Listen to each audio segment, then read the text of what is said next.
CGPSC CGF OIVFs पे, है ना। मैंने पिछले वीडियो में हेमराम पटेल सर के जो क्लास नोट्स है उसका पुलिस प्रशासन वाला वीडियो लाया था। थोड़ा सा क्वालिटी डाउन हो गया था, उसके लिए आप लोगों से सॉरी। और कोशिश करूँगा इस वीडियो में क्वालिटी डाउन मत हो, है ना। बाकी मेरा पूरा सपोर्ट आप लोगों के साथ है, ताकि मैं सब इंस्पेक्टर भर्ती की तैयारी कर रहे सारे आप लोगों से के लिए जितने भी मेरे से बन पड़े सब चीज़ आप लोगों के पास प्रोवाइड करूँ।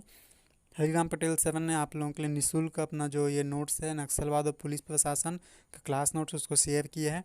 तो मेरा भी फर्ज बनता है भाई, चाहे जितने भी स्टूडेंट हों, चाहे पास शहर वाले हों, चाहे दूर दराज वाले हों, सबके पास मैं अपने यूट्यूब के माध्यम से उसको पहुंचाऊं, ताकि आप लोगों की तैयारी में कहीं कोई कसर कमी मत रहे। ठीक है। और साथ ही साथ मैं अपने यूट्यूब चैनल पे आप लोगों के लिए 1000 से भी ज़्यादा MCQ ला रहा हूँ। तो आप मेरे चैनल पे सब्सक्राइब करके देख सकते हैं और चैनल को अधिक से अधिक लोगों तक शेयर करें, ताकि जो दूर दराज वाले लोग हैं वो बुक लेके ना पढ़ पा रहे, लेकिन मैं भी इस यूट्यूब चैनल के माध्यम से पढ़ सकें। ठीक है दोस्तों, आज नक्सलवाद का पार्ट 1 लाया हूँ, क्योंकि वीडियो बहुत ज़्यादा लंबा हो जाएगा, और इसके अगला पार्ट 2 के रूप में लाने की कोशिश करूँगा। ठीक है, तो चालू करते हैं हमारा वीडियो। नक्सलवाद का जो सबसे मेन है विचारधारा, नक्सलवाद की दिल विचारधारा एक नवीन अवधारणा आवश्यक है, किंतु यह विभिन्न अवधारणाओं का पर्याय है। नक्सलवाद को समझने से पूर्व उसके पूर्व निर्मित पृष्ठभूमि को समझना आवश्यक होगा।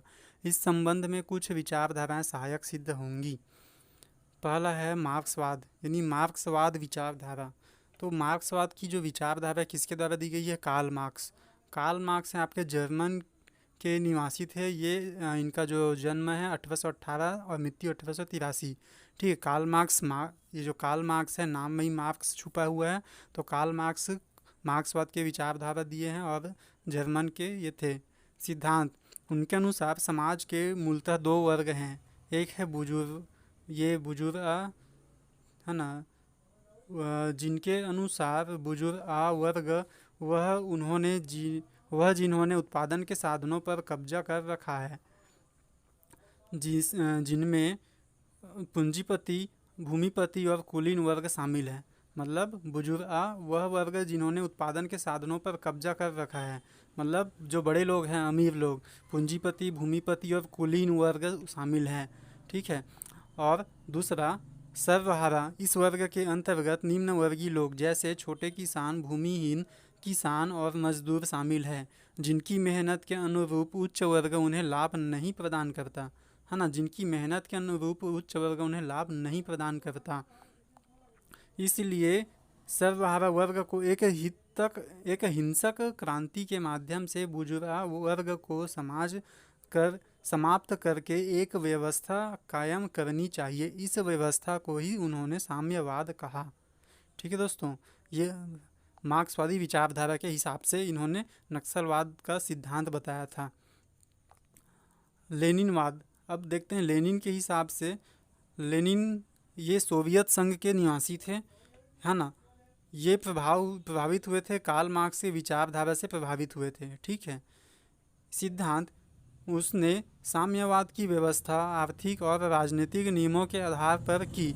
उसमें सर्वहारा वर्ग के अधिनायकत्व की उपलब्धि के बिना साम्यवाद की स्थापना को असंभव बताया। अगला माओवाद माओ त्सुंग किसके द्वारा दिया गया? ये माओवाद माओ त्से तुंग, यानी नाम में ही पता चल रहा है कोई चीनी आदमी है ना। इनका जो सिद्धांत है, माओवाद सशस्त्र संघर्ष पर विश्वास करता है तथा सत्ता के लिए किसी लोकतांत्रिक राजनीतिक व्यवस्था में भाग नहीं लेता। मतलब माओवाद सशस्त्र संघर्ष पर विश्वास करता है और सत्ता के लिए किसी लोकतांत्रिक राजनीतिक व्यवस्था में भाग नहीं लेता। ठीक है। इनका जो विचार है, माओवाद का जो विचार है, ये राजतंत्रात्मक हो अथवा अर्ध राजतंत्रात्मक, वे उसे हिंसक तरीके से उखाड़ कर अपनी नई व्यवस्था की स्थापना के समर्थक थे। वे दो प्रसिद्ध सूत्रों पर अपनी विचारधारा को आगे बढ़ाते थे। पहला इनका जो सूत्र है माओवाद का, वो राजनीतिक सत्ता बंदूक की नली से निकलती है। दूसरा, राजनीति रक्तपात रहित युद्ध है और युद्ध रक्तपात युद्ध युक्त राजनीति है। ठीक है। परिणाम क्या हुआ? 1949 में चीनी क्रांति हुई थी, माओवाद का परिणाम। ठीक है। अब ये हमने जो पढ़ा वो मतलब नक्सलवाद की विचारधारा, एज इट इज़ नक्सलवाद तो नहीं बोल सकते बस, बट उस टाइप की विचारधारा, मार्क्सवाद पढ़ा, लेनिनवाद पढ़ा, माओवाद पढ़ा। ठीक है, अब पढ़ते हैं छत्तीसगढ़ में नक्सलवाद से प्रभावित जिले। ठीक है, कौन कौन से छत्तीसगढ़ में नक्सलवाद से प्रभावित जिले हैं।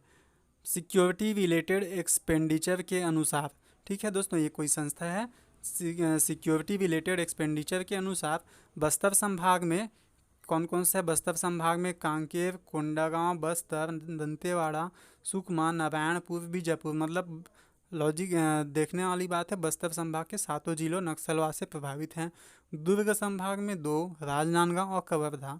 रायपुर संभाग में धमतरी, गरियाबंद, महासमुंद। ठीक है दोस्तों, रायपुर संभाग में धमतरी, गरियाबंद, महासमुंद। सरगुजा संभाग में बलरामपुर। बिलासपुर संभाग में मुंगेली, यानी बालोद को हटाकर मुंगेली को 14वें जिले के रूप में शामिल किया गया है। ठीक है दोस्तों, मेरे से पहले वीडियो में इसके पार्ट 1 नक्सलवाद वाला जो MCQ लाया था उसमें गलती हो गया था, है ना, मैंने उसको पिन भी किया था, उसके राइट आंसर मुंगेली होगा करके। इस तो दोस्तों आप एक छत्तीसगढ़ का मैप बना के भी आप इसको याद कर सकते हैं, मैप बना लीजिएगा। ठीक है, और मैप में आप इसको संभाग वाइज बांट लीजिएगा कि ऊपर में सरगुजा संभाग में केवल बलरामपुर है। ठीक है, और बस्तर संभाग में पूरे 7 के 7 जिले हैं। ठीक है, और बिलासपुर संभाग में आपके मुंगेली नया ऐड हो गया है ना। और राजनांदगांव, कवर्धा, यानी राजनांदगांव देखो बस्तर संभाग में है, ऊपर राजनांदगांव, कवर्धा, और ये ऊपर कवर्धा होते होते अब मुंगेली भी पहुंच चुका है। ठीक है, आपके लिए याद करना आसान चले जाएगा। दुर्ग संभाग में देखें तो ये राजनांदगांव, कवर्धा मैंने बताया। और रायपुर संभाग में जो बस्तर से लगा हुआ है धमतरी, गरियाबंद और महासमुंद। ठीक है, धमतरी, गरियाबंद, महासमुंद। तो आप इसको मैप से बनाएंगे तो ज़्यादा आसान पड़ेगा। अगला, रोशनी योजना के अनुसार। रोशनी योजना के अनुसार कांकेर, कोंडागांव, बस्तर, दंतेवाड़ा, सुकमा, नारायणपुर, बीजापुर, बलरामपुर।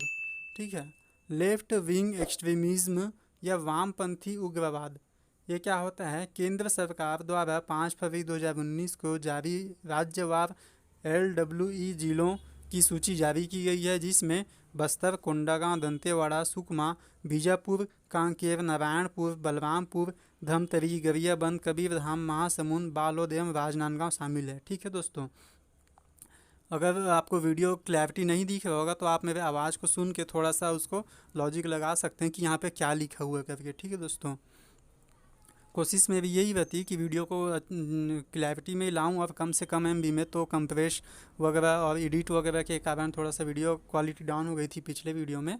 इस वाले वीडियो में अपनी पूरी कोशिश करूँगा अच्छे से अच्छे क्वालिटी में लाऊं। ठीक है दोस्तों, आगे देखते हैं नक्सलवाद की उत्पत्ति।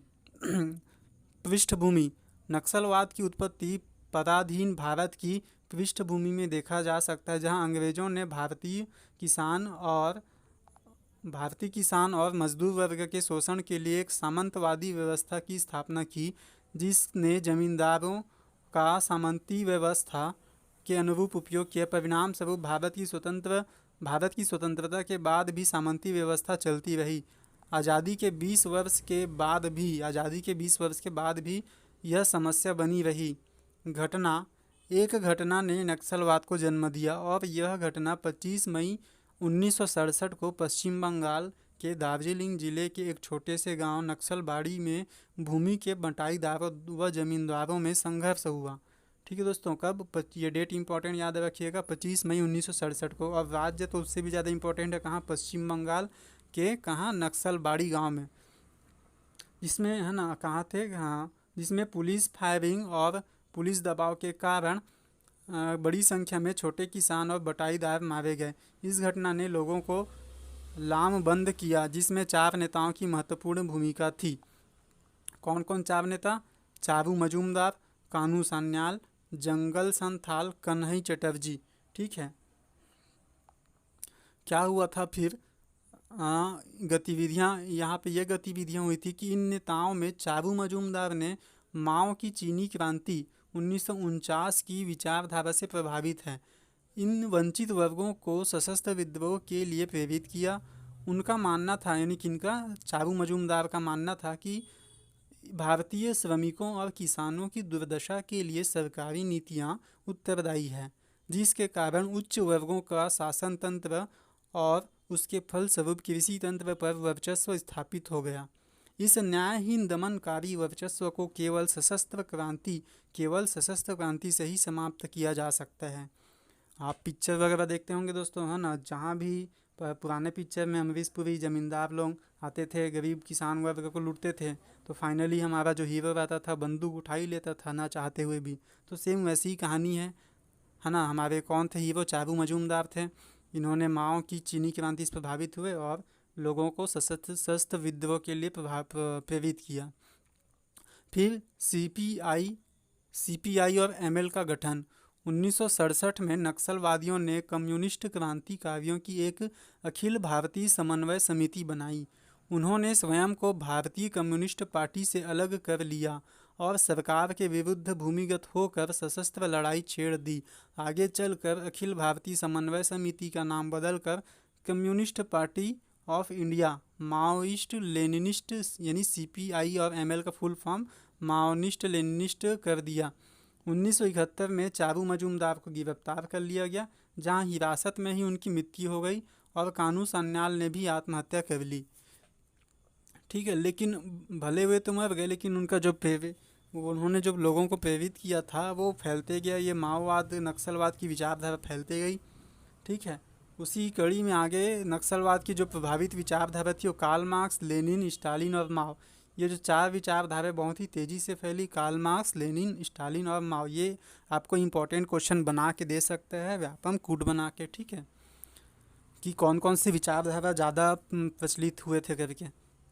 इनकी मांगे क्या थी? सामाजिक समानता, है ना, गरीब वर्ग को बहुत ही दयनीय स्थिति हो चुकी थी।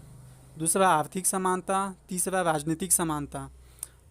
नक्सलवाद एवं माओवाद का अंतर, है ना, नक्सल एक्चुअली में बोलने से ऐसा लगता है कि नक्सलवाद माओवाद तो सेम है, लेकिन नक्सलवाद और माओवाद में अंतर देखिए। नक्सलवाद माओवाद से दो मामलों में भिन्न। पहला, माओवाद किसी भी परिस्थिति में आर्म्स स्ट्रगल को नहीं छोड़ना चाहती। दूसरे, वे इलेक्टोरल पॉलिटिक्स अर्थात लोकतांत्रिक चुनाव में भाग नहीं लेना चाहते। किंतु नक्सलवाद ने 1980 के दशक के बाद से लोकतांत्रिक चुनाव में भाग लेना आरंभ किया तथा आर्म्स स्ट्रगल को छोड़ते हुए आत्मसमर्पण भी किए। ठीक है, किंतु वर्तमान में नक्सलवाद की विचारधारा में कार्ल मार्क्स न तो कार्ल मार्क्स, न तो लेनिन, न स्टालिन और न ही माओवाद की विचारधारा पर पूर्णतः आधारित है, बल्कि ये इन विचारधाराओं के पर्याय तथा विकृति के रूप में नक्सलवाद शब्द का प्रयोग करते हैं। ठीक है, मतलब ये खुद का एक नक्सलवाद शब्द प्रयोग करते हैं। और कहाँ से आया था? मैंने बताया, पश्चिम बंगाल के दार्जिलिंग के नक्सलबाड़ी गांव में 1967 में। ठीक है, आगे बढ़ते हैं। किंतु वर्तमान में नक्सलवाद की विचारधारा न तो कार्ल मार्क्स, अच्छा इसको पढ़ लिए थे, है ना, कहाँ से पढ़ना है ये? अर्बन नक्सलवाद क्या है? यह अवधारणा शहरी आबादी में रहने वाले लोगों से है। देखिए, अर्बन मतलब ही अर्बन इंग्लिश वर्ड है। अर्बन का हिंदी मतलब ही होता है शहरी। ठीक है, अर्बन का हिंदी मतलब ही शहरी होता है। तो अर्बन नक्सलवाद यानी शहरी नक्सलवाद। तो यह अवधारणा शहरी आबादी में रहने वाले लोगों से है, जो प्रत्यक्ष तौर पर नक्सलवादी तो नहीं है, किंतु नक्सलवादी विचारधारा पर विश्वास करते हैं। वे नक्सलवादी संगठनों और उनकी गतिविधियों के प्रति भी सहानुभूति रखते हैं। कई बार इन पर नक्सलवादियों के लिए युवाओं की भर्ती के आरोप भी लगते रहे हैं। 1980 के दशक में सीपीआई एमएल का विघटन हुआ, जिससे छोटे छोटे दल अस्तित्व में आए जो चारू मजूमदार की विचारधारा से अलग नई विचारधारा के आधार पर नक्सलवाद को बढ़ाने के पक्षधर थे। ठीक है, बहुत ही इंटरेस्टिंग कहानी दोस्तों, आप धीरे धीरे देखते जाइए। हमारे हरिओम पटेल सर ने बहुत ही स्पेशल इसको आप लोगों के लिए इसको निःशुल्क प्रोवाइड किया है। ठीक है, आगे देखते हैं कि चारू मजूमदार की मृत्यु के बाद क्या हुआ। जो सीपीआई और एमएल का विभाजन हुआ, है ना, तो छोटे छोटे बहुत सारे ग्रुप बन गए थे। तो पहला ग्रुप था उसमें बिहार लिबरेशन ग्रुप। कहाँ बनेगा? बिहार में, वर्ष 1970 में। नोट, इसके केंद्रीय नेतृत्व का नाम अज्ञात है, किंतु यह ग्रुप अत्यधिक रेडिकल था, जिसने हिंसक आधारों पर जमींदारों की हत्या करना आरंभ कर दिया। किंतु यह संघर्ष सर्वहारा वर्ग से जाति वर्ग पर आधारित संघर्ष बनता चला गया। ठीक है, दूसरा पीपुल्स वार ग्रुप। अब पीपुल्स वार ग्रुप किस राज्य से संबंधित है? आंध्र प्रदेश। कब? 1970 में। ठीक है। जिसमें रेडिकल सुधारों पर बल दिया और पढ़े लिखे वर्ग की अपनी विचारधारा की ओर आकर्षित किया, जो उत्तर भारत की तुलना में मध्यम वर्ग और युवा वर्ग के समर्थन के कारण अत्यधिक मजबूती से आंध्र प्रदेश और आसपास के राज्यों में फैलने लगे। ठीक है दोस्तों, कौन सा? People's war group. अगला है CPI Satyanarayan group. CPI Satyanarayan group है ना, वर्ष 1971 में किसके द्वारा? सत्यनारायण सिंह द्वारा। नोट, इन्होंने सर्वप्रथम चारू मजूमदार की आलोचना की और सरकार को पूरी तरह से उखाड़ फेंकने के लिए विचार का खारिज किया। आगे Indian people front. Indian people front 1971 में बना। पृष्ठभूमि, भारत पाकिस्तान युद्ध के दौरान असीम चटर्जी, संतोष राणा ने भी सीपीआई व एमएल छोड़ दी, है ना। 1971 के दौरान जो भारत पाकिस्तान युद्ध हुआ था, उस दौरान ये जो असीम चटर्जी और संतोष राणा है, इन्होंने अपनी सीपीआई और एमएल को छोड़ के असीम चटर्जी, संतोष राणा के बाद महादेव मुखर्जी और बीएन शर्मा ने भी सीपीआई और एमएल के बाद बीएन शर्मा और सीपीआई एमएल की कमान संभाली, है ना। भाई मेन कौन थे? असीम चटर्जी, संतोष राणा थे। इन्होंने सीपीआई एमएल छोड़ दी, तो उसके बाद कौन बने? बीएन शर्मा और महादेव मुखर्जी और बीएन शर्मा ने सीपीआई एमएल की कमान संभाली। ठीक है। उसके बाद किंतु महादेव मुखर्जी ने बीएन शर्मा को केंद्रीय नेतृत्व से बाहर कर दिया। उसके बाद क्या हुआ? महादेव मुखर्जी के बाद विनोद मिश्रा ने फिर सीपीआई एमएल का नेतृत्व संभाला, जिसे उन्होंने नया नाम दिया। क्या नाम दिया? Rectification movement. क्या नाम दिया? Rectification movement. 1982 में विनोद मिश्रा ने चुनाव में भाग लेने का निर्णय किया, इसलिए अपनी राजनीतिक पार्टी का नाम इंडियन पीपल फ्रंट रखा। इस पार्टी ने एक सीट पर जीत हासिल की। ठीक है। ये इंडियन पीपल फ्रंट का इतिहास था 1971 में, जो भारत पाकिस्तान युद्ध के कारण बना था। उसके बाद अगला जो ग्रुप था, माओइस्ट कम्युनिस्ट सेंटर। ठीक है, माओइस्ट कम्युनिस्ट सेंटर पढ़ते हैं। माओइस्ट कम्युनिस्ट सेंटर क्या है?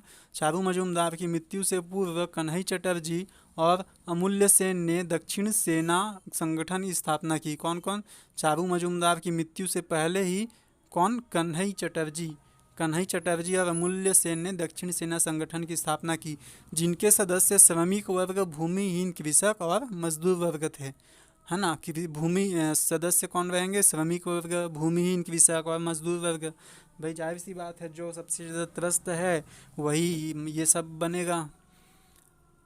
जिन्होंने जमींदारों की हत्याएं करना शुरू कर दी। इसके विरोध में जमींदारों ने अपने एक संगठन की स्थापना की, जिसे रणवीर सेना नाम दिया गया, जो जमींदारों की सुरक्षा के लिए उत्तरदायी थी। मतलब कहीं ना कहीं जमींदार भी डर चुके थे अब, तो उन्होंने भी अपनी एक सेना बना ली, रणवीर सेना। फिर एमसीसी ने सन 2000 तक पूरे देश में नक्सलवाद के विस्तार का खूनी खेल खेला, किंतु सन 2000 में स्थापित नवीन राज्य झारखंड ने उत्तरी क्षेत्र अर्थात बिहार और दक्षिणी क्षेत्र छत्तीसगढ़ से लेकर उड़ीसा और आंध्र तक कड़ी कार्यवाहियां आरंभ की। इस कार्यवाही में केंद्र सरकार की भी भागीदारी कम नहीं थी। यही कारण था कि आगे चलकर एमसीसी ने revolutionary communist centre of India यानी माओइस्ट और पीडब्ल्यूजी से हाथ मिलाया। इस संगठन का नया नाम MCC Maoist communist centre India रखा गया। ठीक है, मतलब इनकी कड़ियाँ कमज़ोर हुई तो इन्होंने आपस में हाथ मिला लिया, जितने भी छोटे मोटे दल थे। छठवां दल जो बना था वो आंध्र प्रदेश में नक्सलवाद का विस्तार। आंध्र प्रदेश में नक्सलवाद का विस्तार कौन हुआ? नेतृत्व करता T Negi Reddy, D V Rao और पुल्ला रेड्डी। ठीक है, T Negi Reddy, D V Rao और पुल्ला रेड्डी। चारू मजूमदार ने आंध्र क्षेत्र के 3 नेताओं को सीपीआई एमएल से निष्कासित कर दिया। प्रभावित क्षेत्र कौन सा था आंध्र प्रदेश में? आंध्र प्रदेश का श्रीकाकुलम जिला। ठीक है, ये इंपॉर्टेंट क्वेश्चन बन सकता है, आप ध्यान रखिएगा। आंध्र प्रदेश का सबसे प्रभावित जिला कौन सा था? श्रीकाकुलम जिला। विशेष, आंध्र प्रदेश का नक्सलवादी संगठन बिहार और पश्चिम बंगाल से अलग था, क्योंकि इस क्षेत्र में नक्सलवादी आंदोलन को पढ़े लिखे लोग, शिक्षक, व्यापारी, लेखक, सिविल लिबर्टी ग्रुप, युवाओं का भारी समर्थन मिला। किंतु आंध्र प्रदेश सरकार ने कुख्यात नक्सली अपलासुरी और अधि बाटला का कसलम को मार गिराया। परिणाम स्वरूप कोडापल्ली सीतारामैया ने 1970 में आंध्र प्रदेश में नक्सलवाद की पुनः स्थापित किया। अब नक्सलवाद आंध्र प्रदेश से तेलंगाना की ओर बढ़ने लगा, जिसमें आदिलाबाद, वारंगल और करीमनगर जिले जैसे प्रमुख थे। अब हमने नक्सलवाद पढ़ा और कितने कितने दल में बढ़ गया, सारे दलों को पढ़ लिया। उत्पत्ति के चरण देखते हैं, ठीक है दोस्तों, उसको एक शॉर्ट वे में उत्पत्ति का चरण। पहला, विचारधारा, जमीनी स्तर और विदेशी संपर्क आदि आधारों पर नक्सलवाद को समानतः 3 चरणों में वर्गीकृत किया जाता है। कितने? 3 चरण में वर्गीकृत। प्रथम चरण 1967 यानी 1967 से 80 तक मान सकते हैं। इस चरण में नक्सलवाद मार्क्सवादी, लेनिनवादी, माओवादी विचारधारा पर आधारित था, जहां आंदोलन वैचारिक और आदर्शवादी रूप में स्थापित किया। जमीनी संघर्ष की कमी थी, किंतु यह चरण राष्ट्रीय पहचान की उपलब्धि हासिल करने में सफल रहा। दूसरा चरण 1980 से 2004। यह चरण जमीनी संघर्ष आवश्यकता के अनुरूप गतिविधियों से परे रहकर तथा व्यवहारिक विकास पर आधारित था। इस चरण को नक्सलवाद के विस्तार का सर्वाधिक महत्वपूर्ण चरण भी माना जाता है। और तीसरा चरण 2004 से वर्तमान तक। यह चरण नक्सलवाद के राष्ट्रीय स्वरूप को उभार का चरण था, जहां नक्सलवादियों ने विदेशी संपर्क में वृद्धि हुई तो भारत की सबसे बड़ी आंतरिक चुनौती बनकर उभरा। ठीक है, मतलब नक्सलवाद जो उत्पत्ति के 3 चरण देख सकते हैं। पहला चरण 1967 से 80, 1967 से 80 तक। उसमें जो मार्क्सवादी, लेनिनवादी, माओवादी जो आपने देखा वो तो विचारधारा था। उसके बाद लोग बाग और जुड़ते गए और थोड़ा पढ़े लिखे लोग ने जुड़ा तो नक्सलवादी का विचार सर्वाधिक महत्वपूर्ण द्वितीय चरण में हुआ। और तीसरे चरण में इसको आप देख सकते हैं कि और स्ट्रांग हो गए और नक्सलवादियों से विदेशी संपर्क में भी वृद्धि हो गया। मतलब देश नहीं बल्कि विदेशों से भी वो हथियार ला के स्ट्रांग बनते गए अपने आप में। अब नक्सलवाद का जो प्रमुख घटना है वो देख लेते हैं, जो सबसे इम्पोर्टेंट है और यहाँ से क्वेश्चन आने का बहुत संभावना है। उड़ीसा की प्रमुख घटनाएं। उड़ीसा में 2008 में उड़ीसा के नयागढ़ में नक्सलियों ने 14 पुलिस कर्मियों और एक नागरिक की हत्या कर दी। महाराष्ट्र में 2009 में महाराष्ट्र के गढ़चिरौली में हुए एक बड़े नक्सली हमले में 15 सीआरपीएफ जवान शहीद हो गए थे। और पश्चिम बंगाल में 2010 में नक्सलियों ने कोलकाता मुंबई ट्रेन में 150 यात्रियों की हत्या कर दी। अब बताओ दोस्तों, इतनी बड़ी घटना, इतनी दर्दनाक।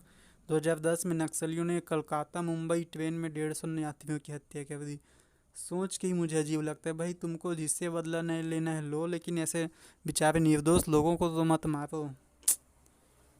फिर 2010 में ही पश्चिम बंगाल में सिल्दा कैंप में घुसकर नक्सलियों ने हमला किया, जिसमें अर्धसैनिक से 24 जवान शहीद हो गए। बाप रे भाई, तुमको बात करना है शांति से बात कर सकते हैं, कोई और तरीका अपनाया जा सकता है, लेकिन ऐसे निर्दोष लोगों की हत्या करके क्या मिलता है। देखते हैं झारखंड की प्रमुख घटनाएं। 2012 में झारखंड के गढ़वा जिले के पास बरीगवा जंगल में 13 पुलिसकर्मियों की हत्या कर दी गई। ठीक है, ये तो ऊपरी घटना थी दोस्तों। इसके अलावा भी आपको समाचार में आए दिन कई सारे घटनाएं सुनते मिलेगा। ये हरिराम पटेल सर ने नक्सली संगठन का बहुत ही अच्छा एक मैप वाइज बना दिया है, जो हमने ऊपर में पढ़ा, छोटे छोटे दल में विभाजित हुए थे करके। तो इस मैप को आप देखिएगा अच्छे से, है ना, अपने कॉपी में नोट डाउन कर सकते हैं। और ये मैं आपको इसको देखता हूँ, कोशिश करता हूँ। ये है ना, कम्युनिस्ट इंटरनेशनल सोवियत रूस 1919 से 1943 तक, है ना, कम्युनिस्ट इंटरनेशनल सोवियत रूस 1919 से 43 तक। सॉरी, एक मिनट, इसको 1925 भारतीय कम्युनिस्ट पार्टी भाकपा कानपुर मानवेंद्र नाथ राय, है ना, 1925 में भारतीय कम्युनिस्ट पार्टी भाकपा बनाया किसने? मानवेंद्र नाथ राय, एम.एन. रॉय। दोस्तों ये एम.एन. रॉय बहुत ही इंपॉर्टेंट पर्सन, अपने संविधान के दृष्टिकोण से अगर पढ़ेंगे तो आपके क्वेश्चन एक मिलता है कि भारत में सर्वप्रथम संविधान बनाने की विचारधारा किसके मस्तिष्क में आई? तो मानवेंद्र नाथ रॉय उन, ठीक है, ये याद रखिएगा आप क्वेश्चन को। फिर भारत चीन युद्ध हुआ था 1962 में, इसको नेहरू, यहाँ पे दो चीज, जो भाकपा हुआ था, है ना, नेहरू सरकार का समर्थन और नेहरू सरकार का विरोध। नेहरू सरकार का समर्थन भारतीय कम्युनिस्ट पार्टी भाकपा, यहाँ पे दो भागों में विभाजित है, अखिल भारतीय समन्वय समिति 1967, माओइस्ट कम्युनिस्ट सेंटर 1975, और नेहरू सरकार का विरोध 1964 में मार्क्सवादी कम्युनिस्ट पार्टी का गठन। आगे देखते हैं इसमें और क्या है ना। इसमें है अखिल भारतीय समन्वय समिति 1967 के अंतर्गत 1969 में 1969 communist party of India, Maoist Leninist CPI-ML, Bihar liberation group बना 1970 में, पीपल्स वार ग्रुप बना, सत्यनारायण ग्रुप बना, ये बिहार, ये हमने ऊपर में पढ़ा था वही है दोस्तों, ठीक है। बिहार में दक्षिणी सेना, रणवीर सेना बना था। और ये जो माओइस्ट कम्युनिस्ट सेंटर है वो अलग से बना, माओइस्ट कम्युनिस्ट सेंटर इंडिया, ठीक है, MCC 2004 में। और ये जो भाकपा है ये आया भाकपा बन के अपना, ठीक है, ये जो भाकपा वाला है ऊपर में ये आया 1982 में रेक्टिफिकेशन मूवमेंट, उसके बाद ये इंडियन पीपल फ्रंट में बना। तो दोस्तों ये जो चार्ट है उतना इम्पोर्टेंट, मतलब एक बना रख सकते हैं, बट इसको MCQ पॉइंट ऑफ व्यू से पढ़िएगा तो ज़्यादा अच्छा रहेगा बजाय इस चार्ट को रटने के, ठीक है। MCQ point of view, Hariram Patel साहब ने इसके आगे MCQ भी ऐड किया है, मैं आपको उसको भी दिखाऊंगा, है ना। ये अगर इस वीडियो में नहीं आया तो आपको अगले वीडियो में उसको करके दिखाऊंगा, ठीक है। बहुत ही अच्छा MCQ फ्रेमवर्क किया हरिराम साहब ने, ठीक है। आगे देखेंगे, फिलहाल देखते हैं हम छत्तीसगढ़ की प्रमुख घटनाएं। 2007 में छत्तीसगढ़ के बस्तर में 300 से ज़्यादा विद्रोहियों ने 55 पुलिसकर्मियों को मार दिया। कब? 2007 में। फिर 10 जुलाई 2007 को ही सुकमा जिले के पर्राबोर के उरपल मेटा में नक्सलवादियों ने घात लगाकर हमला किया और 23 जवान शहीद हो गए। फिर अगस्त 2007 में सुकमा जिले के ताड़मेटला में मुठभेड़ के दौरान राज्य पुलिस के थानेदार सहित 12 शहीद हो गए। और शहीद विनोद चौबे, बहुत ही इंपॉर्टेंट है दोस्तों, शहीद विनोद चौबे, तिथि 12 जुलाई 2009 को, स्थान राजनांदगांव के मानपुर थाना क्षेत्र के मदनवाड़ा, कोरकट्टा और कोरकोटी गांव, है ना, इसमें शहीद हुए थे। शहीद SP VK चौबे सहित 29 जवान शहीद हो गए थे। VK चौबे सहित 29 जवान शहीद हो गए थे। इसके लिए जो जांच आयोग बना था, न्यायमूर्ति शंभुनाथ श्रीवास्तव, 6 अप्रैल 2010 दंतेवाड़ा में, वर्तमान में भी वो सुकमा जिले में हो चुका है जी। सुकमा जिले के ताड़मेटला में नक्सलियों ने CRPF की पार्टी को घेर कर हमला कर दिया, इसमें 76 जवान शहीद हो गए।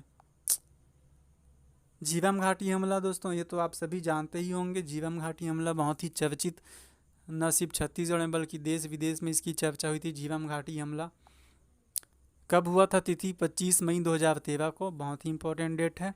यात्रा, उस समय चुनाव था तो कांग्रेस की परिवर्तन यात्रा चल रही थी। शहीद हुए थे कौन? प्रदेश अध्यक्ष नंद कुमार पटेल, महेंद्र कर्मा, पूर्व केंद्रीय मंत्री विद्याचरण शुक्ल, दिनेश पटेल, उदय मुदलियार समेत 30 से ज़्यादा लोग मारे गए थे। घायल विद्याचरण शुक्ल जी कोमा में रहने के बाद करीब 2 माह बाद इस दुनिया से चले गए। घटना में कई नेताओं के साथ ही कुल 32 लोग शहीद हुए थे। फिर न्यायिक जांच आयोग, प्रथम न्यायिक जांच आयोग, है ना, जो हुआ था उसके अध्यक्ष थे न्यायमूर्ति प्रशांत कुमार मिश्रा।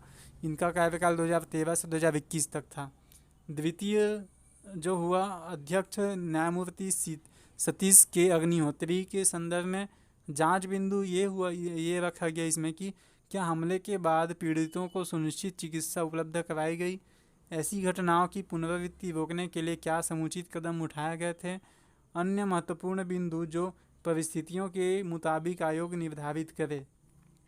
इन पॉइंट पे ये जो झीरम घाटी हमला, इसका जांच करने के लिए ये आयोग बैठाया गया, ठीक है। इस पर मैंने MCQ भी ला रखा है दोस्तों, इसका नक्सलवादी वाला MCQ। आप चाहे तो मेरे प्लेलिस्ट में जाकर देख सकते हैं और लिंक भी मैं आपको शेयर कर दूंगा, है ना। अगला 12 अप्रैल 2014, 12 अप्रैल 2014 को लोकसभा चुनाव के दौरान बीजापुर और दरभंगा घाटी में, है ना, 12 अप्रैल 2014 को 12 अप्रैल 2014 को बीजापुर और दरभंगा घाटी में आईईडी ब्लास्ट में 5 जवानों समेत 14 लोगों की मौत हो गई। मरने वालों में 7 मतदान कर्मी भी थे, बेचारे गवर्नमेंट जॉब वाले मतदान कर्मी भी थे। वारदात में नक्सलियों ने पहली बार एम्बुलेंस को निशाना बनाया था। इस एम्बुलेंस में सीआरपीएफ के 5 जवानों समेत एम्बुलेंस चालक और कंपाउंडर की भी मौत हो गई। बेचारे निर्दोष लोगों की जान लेके क्या मिलता है। 24 अप्रैल 2017 सुकमा में सड़क निर्माण की सुरक्षा में लगे सीआरपीएफ जवानों पर हमला, 25 जवान शहीद हुए और 6 घायल हुए थे। फिर 13 मार्च 2018 नक्सलियों ने सुकमा जिले में बारूदी सुरंग में विस्फोट करके एंटी लैंडमाइन व्हीकल उड़ाया था, 9 जवान शहीद हुए थे। 9 अप्रैल 2019 को दंतेवाड़ा के विधायक श्री भीमा मंडावी जी, ठीक है दोस्तों, ये बहुत ही इंपॉर्टेंट क्वेश्चन है। 9 अप्रैल 2019 को दंतेवाड़ा के विधायक श्री भीमा मंडावी जी को नकुलनार गांव के समीप नक्सली हमले में शहीद हो गए थे, है ना। 2021 में छत्तीसगढ़ के बीजापुर सुरक्षा बलों के 23 जवान शहीद हुए और 31 जवान घायल हुए थे। अभी 2021 की बात है। और प्रमुख घटनाएं 2022 में अभी क्या क्या घटनाएं हुई देखिए दोस्तों, है ना। 2022 में 2 मई गरियाबंद जिले में नक्सलियों ने पुलिस दल पर हमला किया, जिसमें 2 जवान शहीद हुए। 10 अप्रैल बीजापुर में नक्सली हमले में डीआरजी के 2 जवान शहीद हुए और 6 घायल हुए। 13 मार्च सुकमा जिले में नक्सलवादियों ने बारूदी सुरंग में विस्फोट कर एंटी लैंड माइन व्हीकल को उड़ा दिया, जिसमें घटना में सीआरपीएफ के 9 जवान शहीद हो गए। 24 जनवरी नारायणपुर में पुलिस और नक्सलियों के बीच मुठभेड़ में 4 जवान शहीद हो गए, 11 जवान गंभीर रूप से घायल हो गए, ठीक है। दोस्तों मेरे ख्याल से वीडियो काफ़ी लंबा हो चुका है, तो आज इतना ही रखते हैं। बाकी आगे अगले वीडियो में नक्सलवाद के कारण देखेंगे, है ना, नक्सलवाद के कारण देखेंगे, और आगे जो भी है छत्तीसगढ़ में नक्सलवाद के उद्भव के विशिष्ट कारण, ये सब आगे देखेंगे। नक्सलवाद के समाधान के लिए चलाई जा रही योजनाएं, चाहे केंद्र सरकार हो चाहे राज्य सरकार के द्वारा किया गया हो, और राज्य स्तर पर, है ना, आगे पूरा देखेंगे दोस्तों। और कोशिश करेंगे कि अगले वीडियो में ये कंप्लीट हो जाए। फिर ये एमसीक्यू भी है ना। ठीक है दोस्तों, आज के वीडियो में ज़्यादा लंबा ना हो करके आप लोगों के लिए इतना बनाता हूँ। और दोस्तों अगर वीडियो मेरा अच्छा लगे तो आप प्लीज़ इसको लाइक कीजिए, सब्सक्राइब कीजिए, अपने दोस्तों में भी शेयर कीजिएगा। मैं इसके अभी आप लोगों के लिए एसआई के लिए 1000 से भी ज़्यादा एमसीक्यू लाने वाला हूँ। ठीक है दोस्तों, ओके, थैंक यू।